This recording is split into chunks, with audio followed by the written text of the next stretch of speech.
Welcome to Strong Moms, Strong Lives Wellness Chat. And today we're going to be talking about how functional fitness is important for busy moms. So, my name is Jenna Webster, and I am your Fit Girl with Curls personal trainer and health and fitness coach. And I'm a mom of two littles. I have a 4.5-year-old son and a 2.5-year-old daughter.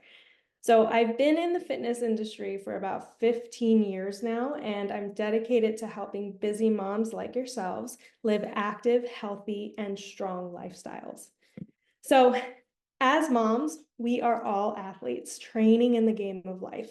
So with that, with the many hats that we wear and the many things that we do, like picking up and holding our littles, to doing laundry, to cooking, to wrestling your little one to get into the diapers, into the clothes, to multitasking while carrying your little one on the hip, to playing with your kiddos, and even sitting at your desk at work, and just so much more. So it's important to keep your body mobile and functioning because we can't afford to be out of commission. It's just not in the cards for us. So functional fitness is a way of training that can make your daily lifestyle and your tasks just a little bit easier. So we're going to talk about what functional fitness is. We're going to talk about the efficiency of functional fitness and why it works well for busy moms. So we'll talk a little bit about how to arrange your workout too, to kind of make it more efficient for you. And we'll also have time at the end for some questions and answers. So what is functional fitness and why is it important for moms? So our bodies are machines. So you have to remember that. Our bodies are machines and they are made to move. So when we move, we want to move optimally. Full range of motion with ease, with strength, being able to move in different directions and in different ways to be able to do all the things that we need to do on a daily basis. So functional fitness is all about training your body to handle real life movements more easily and efficiently. So think of it as preparing your body for those daily activities like carrying your kids, doing carrying your groceries, doing the laundry and carrying the laundry. For instance, a squat mimics getting up from a chair, and a deadlift mimics picking up something heavy off the ground. So like your child or even a toy, it doesn't necessarily have to be something heavy. It could be a toy or a piece of paper that's on the ground and you have to bend down to get it. That's a deadlift. That's a squat that you're doing too. So I have another question for you guys. So which of these movements feels the hardest for you and why? And maybe there's another movement that's on here that I didn't mention that feels challenging for you. So drop it in the comments below. And yeah, I mean, it could be something like walking up and down the stairs. It could be carrying the groceries. It could be I'm trying to think of everything, but yeah, I mean, picking up your kids, playing with your kids, maybe that feels challenging. What is something that feels challenging for you right now that you feel like should not be as challenging as it is?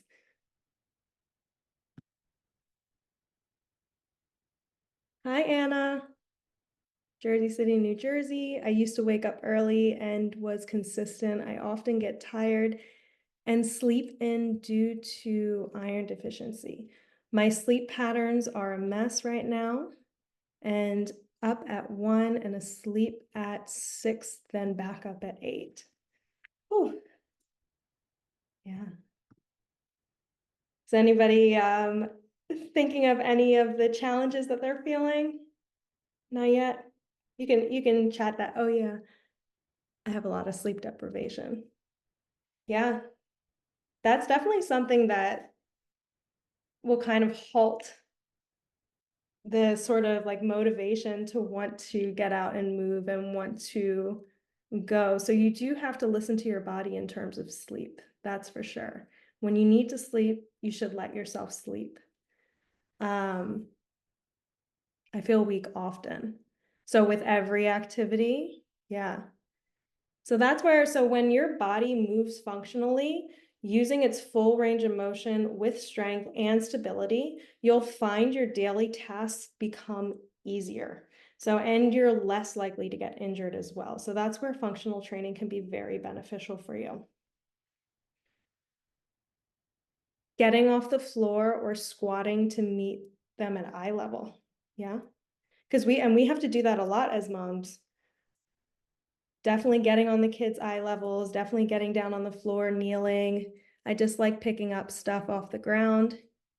It is frustrating, especially when I'm cleaning. These are all great examples of functional activities that we do on a daily basis. Getting up from the floor, yeah. That seems to be a really common one, yep. So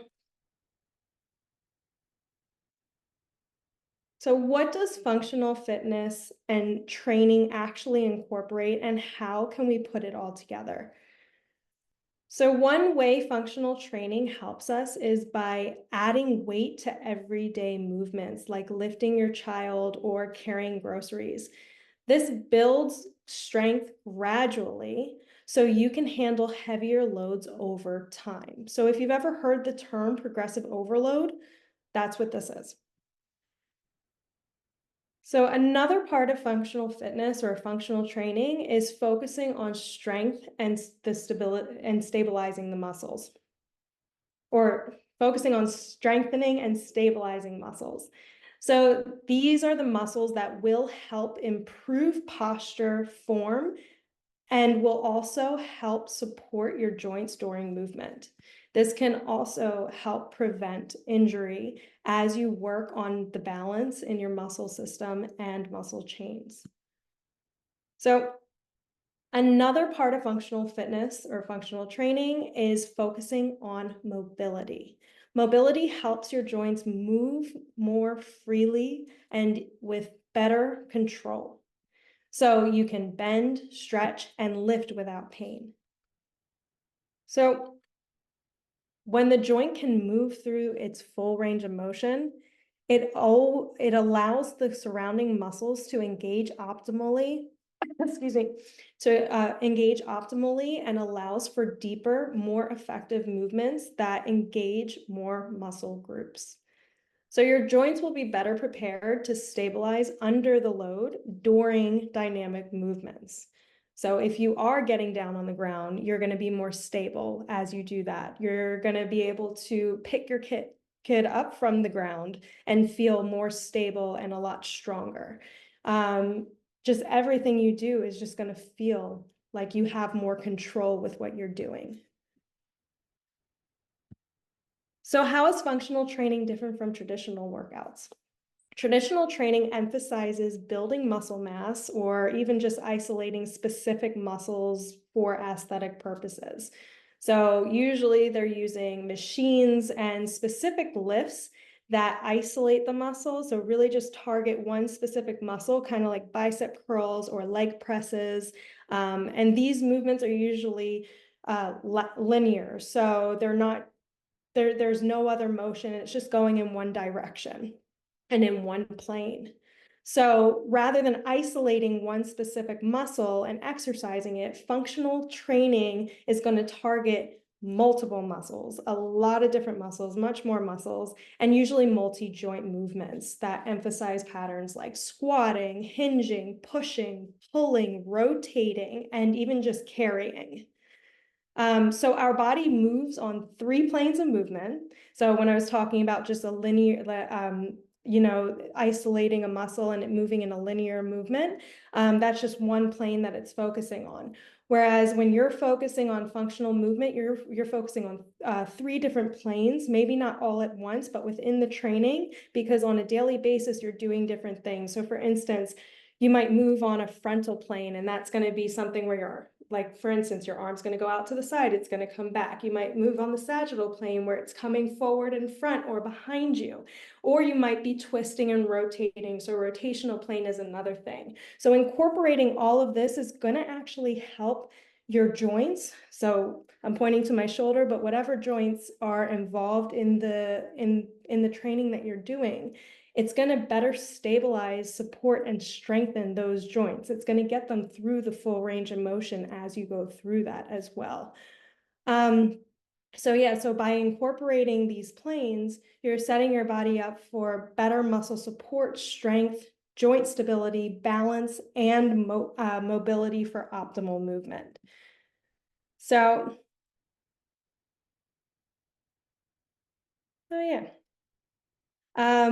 is function, and then I also want to talk about, postpartum moms. Is functional training safe for postpartum moms? And I just want to say absolutely. So something to keep in mind, once you give birth, you are always postpartum. Postpartum is forever, and wherever you are in your journey, functional fitness can help you rebuild your strength and confidence. So a great place to start is with your core. So the core is your body's center for movement and strength. Everything begins in your core. So that's why my Core Foundations Challenge focuses on rebuilding core strength and connection. It's designed for moms to build strength at their own pace. And if you're interested, I'll share more details at the end of the session.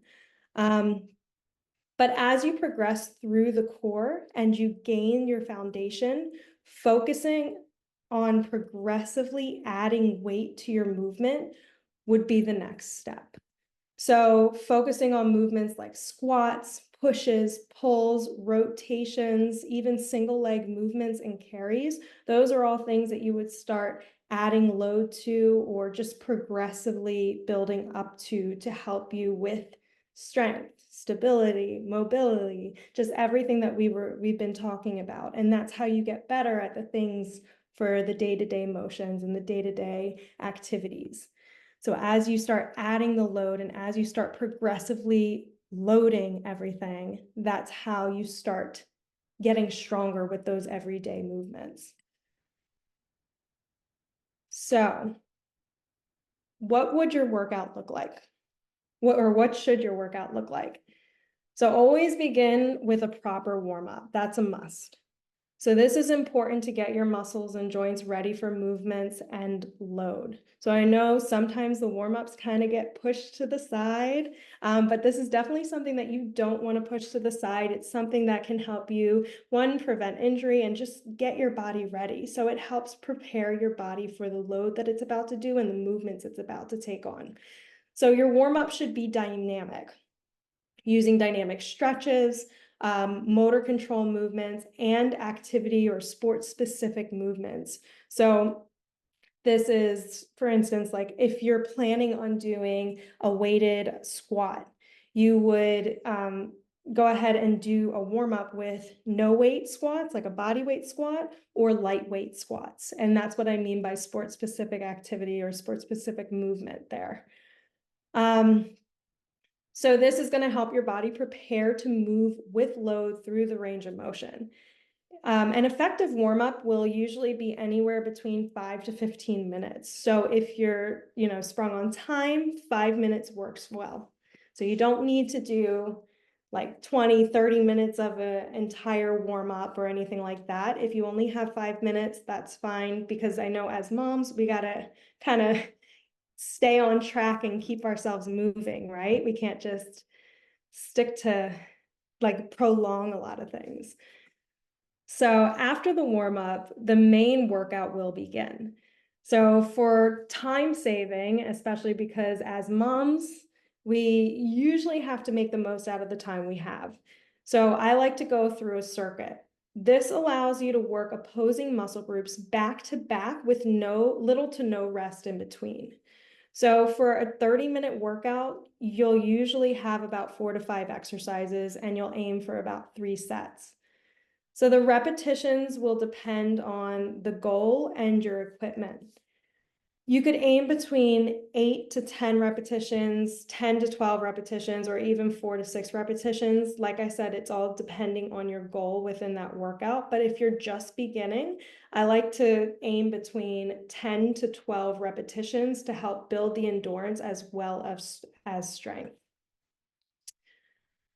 So once that's complete, once you finish your main workout, you should always, always cool down. So that warm up and the cool down are always those two that tend to just get forgotten.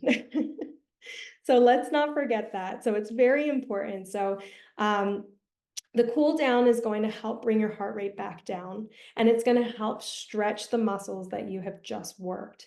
So a proper cool down is going to aid in muscle recovery due to increasing the blood flow to the working muscles and the stretched muscles. And a proper cool down will also be about 5 to 15 minutes. So within that same range as that warm up. So we're talking about where, like, how to organize this, but what muscle groups should be targeted. So as moms, some common areas could be beneficial to train to help us function better. So these are some of my favorites. So the upper back muscles. So movements for this group are usually going to involve pulling as well as rotating to help mobilize the thoracic spine.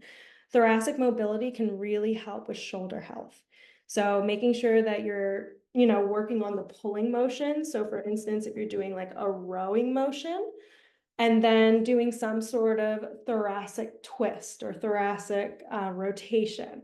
Those are also very helpful with the upper back muscles and the shoulders. Another group is the chest and shoulders. So we use these muscles all the time. We are constantly picking things up and moving in the forward position, pushing strollers, and probably even reaching for things high in the kitchen. Oh, and then I want you guys to add a heart if you play or played games with your babies by reaching them above your head, because that's definitely something that I do with Stewie and Rain, or did with them, just putting them above their head. So making sure that you're focusing on those shoulders and those chests and keeping them strong so you can continue to play that way is really important. Oh yeah, lots of hearts. That's good. But yeah, so this is a group that is used on just a regular basis. So with this group, I like to focus on mobility strength and stabilizing exercises. So stabilizing exercises are going to be things like Turkish get-ups and windmills, mainly because you kind of hold your arm up over your head isometrically and keep it there while you're going through the rest of the movements. So it helps to stabilize the shoulder here. And then I also like to focus on like mobility strengths exercises, kind of like chest flies, depth push-ups, and even lat pullovers. So lat pullovers, in the name, it works a different muscle. It works the latissimus dorsi. That's the muscle. It's a back muscle, actually. But the pecs are involved. So the pecs are the chest muscle, and those aid in the movement as well. And the reason I like those movements is because when you are going through them, these exercises place a load on the muscle while getting to their end range of motion. So for instance, the fly, you're laying down on your back, you're allowing yourself to go through that end range of motion with control into a limit that you can do, and going through that full range of motion to work the strength. So you're working strength and mobility through that. The same thing with lat pullovers, bringing the arm back overhead. You're getting the stretch through the lat muscles, bringing it forward, going through that full range of motion to get strength in. And even depth push-ups. So you can do this in different ways where it's inclined and you have two places to kind of put your hands on, or you can do it a little lower. But either way, you're allowing yourself to get lower to push through that end range of motion. That's probably the most important thing when it comes to mobility and strength. Another group for these exercises, the core, the most important one. So as I mentioned, this is our foundation for movement. With the core, you can do stabilizing and mobility movements on just different planes. So by working multi-joint movements, the core will stabilize under load. Core targeted exercises like planks, side planks, Copenhagen's, and reverse planks are all beneficial to helping to stabilize your core. And I want you to keep in mind that the core is always going to activate to help support your posture and form during all movements that you do. So whether you're doing squats, whether you're doing farmer's carries, whether you're walking up the stairs, the core is constantly involved and constantly engaged. So it is important to keep that core nice and strong, keep the endurance up, and just keep it nice and stable. Your glutes, another group. So these babies are vital for walking, running, standing up from a chair, picking up objects from the floor, and more. So I like to incorporate some sort of like weighted bridge, squats, step ups, deadlifts, split squats, lunges, those type of things when it comes to the glutes. Glutes are considered a part of the core, but I felt like they needed their own category outside of the core because they're so important for movement from the legs. And the last group of exercises, or the last group of muscles, the hip flexors.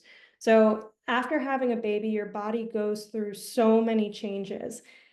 And I mentioned that the core and the glutes, I mentioned the core and the glutes, and these muscle groups help to stabilize or help with hip stability.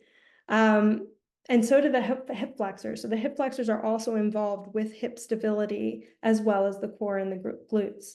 So the hip flexors especially become shortened and a little bit more weaker just because of the change in your body posture after the pregnancy. And so with this, it's important to focus on mobility and strength because it could be very helpful and beneficial for hip stabilization. Mobility exercises like sprinter stretches and warrior poses. So if you're familiar with yoga moves, these are some names of those. And stretches like leg lifts. So there are different ways you can do leg lifts. You could do them on the floor. You can do them hanging. You can do them sort of one leg at a time. But just building up to strengthening those hip flexors and being able to really lift them up off the ground, or lift your legs up off the ground. Because if you think about it, you know, this movement here, that's what the hip flexors does. It brings that knee up towards you, up to the sky. So you want to make sure that that movement is nice and strong. You want to make sure those muscles are nice and strong for that, because you need that for walking. You need that for sitting. You need that for it's functional, right? That's what we're talking about.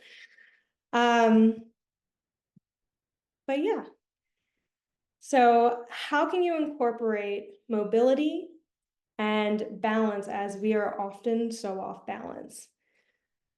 So one way is through your warm-ups. So this is obviously when you're working out, you'd do your warm-up, and you should absolutely be incorporating mobility training within your warm-ups. So as you add, and then also as you add your load to your movements during your main workout as well, and just focus on the 3 planes of movements during your workout, this is all going to help improve your mobility as the load will help you get stronger through the range of motion and become more stable to handle the load in the range. But other ways, because it's not always going to be through the workout. There are other ways that you can try to incorporate it, especially if you're not doing a workout one day. So how can you incorporate it? So mobility can be fit in throughout the day, and you might have to start getting creative with it. One place that I like to start is when I first wake up. So right before I get out of bed, I'll do like ankle rolls, I'll do wrist rolls, shoulder rolls, neck rolls, hip rolls, whatever's feeling good at the moment for me before I put my feet down on the ground and start walking. Lately, it's been my ankles. I'm like always rolling my ankles and just making sure that they're feeling right before I put my first foot down.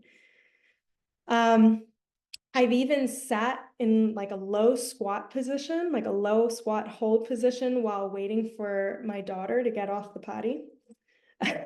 So this is good for ankle and hip mobility if you're just kind of sitting in that squat. You can think of some ways that you may be able to incorporate mobility, movement, and stretching. Maybe you can do something while you're waiting for a cup of coffee, or while the family is watching TV or having their downtime.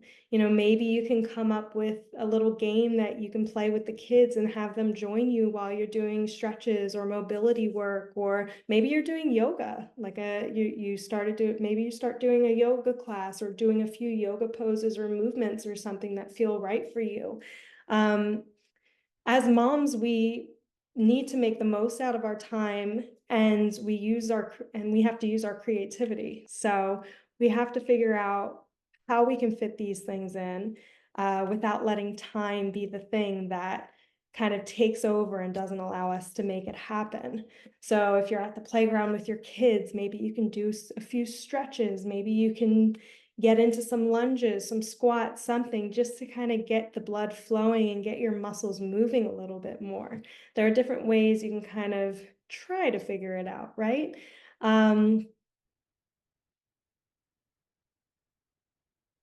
Since I'm sitting all day, I get up and dance between therapy sessions. Also helps mentally. But yeah, that's a great idea. Like if you're sitting for a long period of time and you get yourself up, I mean, is that something that you do where it's just once the session is done, you get up, or do you have a timer going too? Because I know some people will set timers for themselves and just get up during the day if their work requires them to sit for long periods of time. Um, so that's really awesome. That's a good way to just get your body moving and it's fun.